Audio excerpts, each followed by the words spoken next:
তৃষ্ণায় পুড়ে যাচ্ছে এক নিষ্ঠুর মরুভূমি। একদিকে ফাটা ফাটা মাটি, চারদিকে শুধু শুকনো জমি আর জ্বলন্ত রোদ। খাবারের অভাবে নিস্তেজ হয়ে পড়ে আছে ছোট ছোট কাঠবিড়ালি, সাদা খরগোশের বাচ্চা, হাতির শাবক, হরিণের ছানা আর খুদে কাঠবিড়ালিরা। দূরে সবুজ ঘাসের ওপর বসে আছে একটি ছোট্ট সবুজ হলুদ তোতা। তোতা তরমুজ খাচ্ছিল। একদিন সেই তোতাটি অর্ধেক তরমুজ মুখে করে মরুভূমির ওপর দিয়ে উড়ে যাচ্ছিল।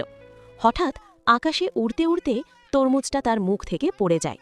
নিচে তাকিয়ে তোতা দেখে একটি সাদা খরগোশের বাচ্চা বসে ক্ষুধায় কাঁদছে। তোতা এক মুহূর্তও দেরি করল না।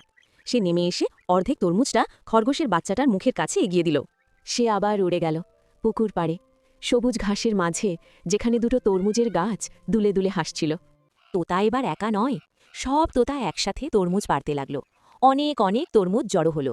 তোতারা সবাই মিলে একটা নারকেল পাতা দিয়ে গাড়ি তৈরি করল। তারপর সবাই মিলে তরমুজগুলো গাড়িতে তুলল। সব তোতা মিলে আর সেই সবুজ হলুদ তোতাটিকে সঙ্গে নিয়ে গাড়িটা টেনে নিয়ে গেল মরুভূমির দিকে। সব পশুরা মিলে একসাথে বসে আনন্দ করে তরমুজ খেল। তোতার এই কাজের জন্য একটা কি লাইক সাবস্ক্রাইব করা যায় না?